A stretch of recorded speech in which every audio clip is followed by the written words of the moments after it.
Teachers में जो enthusiasm होना चाहिए पढ़ाने के लिए, वो मुझे कोटा में ही दिखा। उसके बाद मैं 8 साल से बाहर हूँ, वो एंथुसियाज़म मुझे बहुत कम ही जगह, बहुत रेयरली दिखा। कि तो आप लोगों ने, बहुत लोगों ने कोटा फैक्ट्री देखा होगा, तो उसमें एक लाइन बोलता है, जीतू भैया बोलते हैं कि बच्चे 2 साल में कोटा से निकल जाते हैं, कोटा सालों तक बच्चों से नहीं निकलता। तो वो सही बात बोली है।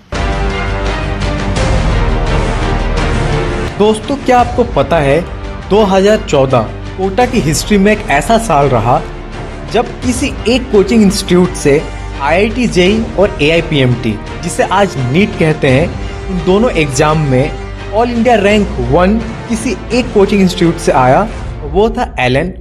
तो उनमें से एक टॉपर AIPMT के ऑल इंडिया रैंक 1 होल्डर तेजस्विन झा, इनके साथ ही इंटरव्यू होने वाला है।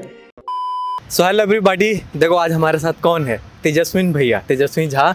और ये ऑल इंडिया रैंक 1 आया था 2014 में AIPMT, उस समय नीट नहीं होता था। भैया welcome to my channel. Thank you very much, बहुत बहुत धन्यवाद आपका मेरे को इनवाइट करने के लिए। आप वो लोग हो जिनकी तस्वीरें देख के हम आए थे एडमिशन के लिए कोटा में। तो खैर आज हमारी मुलाकात कैसे हुई, आज दिल्ली आया हुआ था, भैया एम्स में है। भैया मैं आपसे कुछ सवाल पूछना चाहूँगा। जनरल जैसे कोटा आपको लाखों बच्चे आते हैं पढ़ने के लिए, खास करके हमारे बिहार से तो काफ़ी बच्चे आते हैं। तो कैसा रहा था जब आप आए थे, एक्सपीरियंस कि आप किस बैकग्राउंड से थे, उसके बारे में आप ज़रा बताएं। बैकग्राउंड की अगर मैं बात करूं तो जैसे I am the first doctor in my family. घर पे कोई भी ऐसे दूर दूर तक फैमिली में डॉक्टर्स नहीं है, तो वो आना कि हाँ डॉक्टर बनना है, वो खुद से था। बायो अच्छी लगती थी तो खुद से डॉक्टर बना। वो ये डिसीजन लेना कि कोटा जाना है, दिल्ली जाना है, ये पापा ने लिया। पापा ने बोला कि दिल्ली तो तुझे नहीं भेजूँगा मैं। तो ऐसा कुछ वो नहीं था कि कोटा जाना है। बट कोटा में आने के बाद मुझे पता चला कि यहाँ का जो एनवायरनमेंट है, कोटा का एनवायरनमेंट जो है, इतना कॉम्पिटिटिव है, इतना कंस्ट्रक्टिव है। आई वुड लाइक टू से कि बहुत कंस्ट्रक्टिव क्रिटिसिज्म, एक बहुत कंस्ट्रक्टिव कंपटीशन है यहाँ पे कोटा में। तो इससे बहुत ज़्यादा फ़ायदा मिला मुझे। जितने भी मेरे फ्रेंड्स थे यहाँ कोटा में, उनसे अभी तक बात होती है, जबकि छोड़े हुए 8 साल हो गए हैं। तो ऐसा जो बॉन्ड बना हमारा कि हम आपस में बात करते थे, हम क्वेश्चन सॉल्व करते थे, अगर किसी के एक दूसरे गलत होते तो हम उनको हेल्प करते थे एक दूसरे में। टीचर्स इतने अच्छे हैं यहाँ पे कि वो मतलब एक्चुअली जो टीचर्स में जो एंथुसियाज़म होना चाहिए पढ़ाने के लिए, वो मुझे कोटा में ही दिखा। उसके बाद मैं 8 साल से बाहर हूँ, वो एंथुसियाज़म मुझे बहुत कम ही जगह, बहुत रेयरली दिखा। कि जितना जैसा एंथुसियाज़म वहाँ होता था पढ़ाने का, समझाने का बच्चों को, कि एक बच्चे को सब कुछ चीज़ें समझ में आनी चाहिए, कुछ चीज़ें कहीं छूट नहीं जानी चाहिए, तो वो एंथुसियाज़म मुझे उसके बाद बहुत रेयरली ही दिखा। ठीक है। और 2 साल में बहुत सारे ऐसे इंस्टेंसेस थे जबकि मेंटली आप डाउन होते हो, ठीक है, प्रॉब्लम रहती है, स्ट्रगल्स रहती हैं। तो वो 2 साल जो आपके फॉर्मेटिव 11-12 जो फॉर्मेटिव पीरियड होता है आपका, उस टाइम जब आपको इतना अच्छे गाइडेंस मिलती है, इतने अच्छे लोगों का सहारा मिलता है, तो वो आपकी माइंडसेट ही आपका चेंज हो जाता है पूरा। तो मैं तो बोलूँगा कि 2 साल में जो मेरा पूरा माइंडसेट चेंज हुआ है।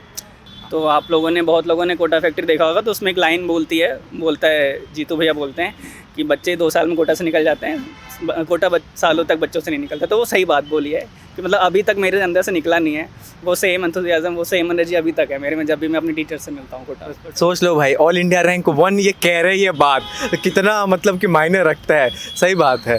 तो भैया जब कोटा आप आए थे नीट की प्रिपरेशन के लिए, सॉरी AIPMT, नीट बार निकल जाता है, तो हॉस्टल PG में किस में रहते थे आप, और रहना खाना कैसा रहा उस समय?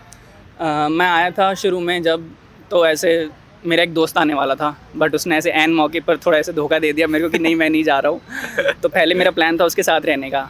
तो मैं जब आया यहाँ पे तो वो प्लान तो पूरा वो ख़त्म हो गया कि नहीं अब अकेले रहना है तुम्हें।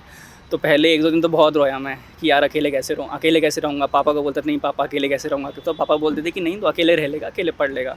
तो शुरू के 1 हफ्ते 2 हफ्ते थोड़े मुश्किल होते हैं। जब आप कितने 10th के बाद आप कितने 17 साल के होते हो, बच्चे ही होते हो जब निकलते हो घर से बाहर। तो अकेले रहना इतनी बड़ी शहर में, सब कुछ अपने से करना, सारा खाना पीना सब अपने से मैनेज करना बहुत मुश्किल होता है। तो शुरू के 1-2 हफ्ते तो बहुत मुश्किल थे, रोना आता था, घर की याद आती थी।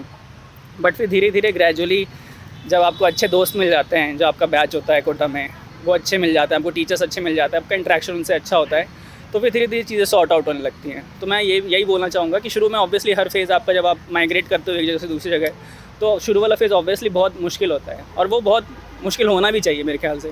तभी उस बच्चे में, उस 18 साल के बच्चे में वो ज़ील या वो एंथुसियाज़म आता है कि नहीं मुझे कुछ करना है अपने लिए।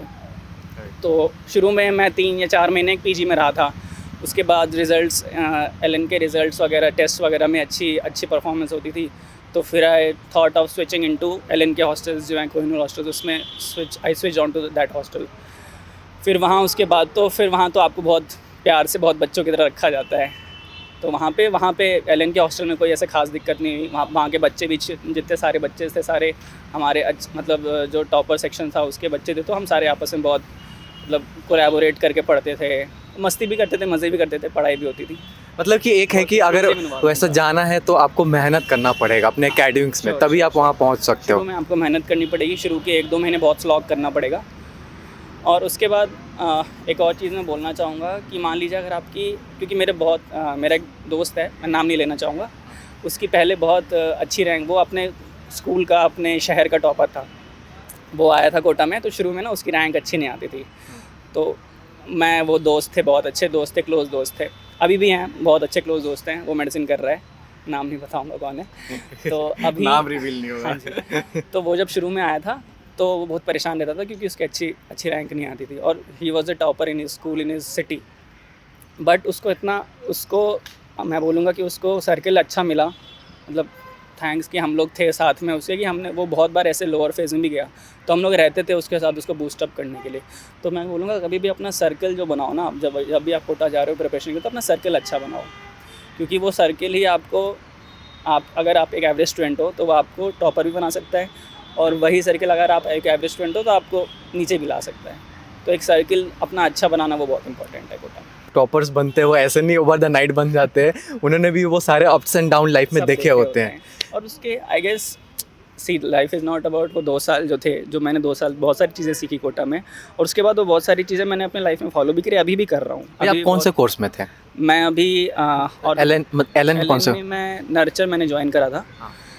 तो वहाँ पे नर्चर और एंथ्यूज 2 साल। एंथ्यूज 2 साल मैंने वहाँ करा था।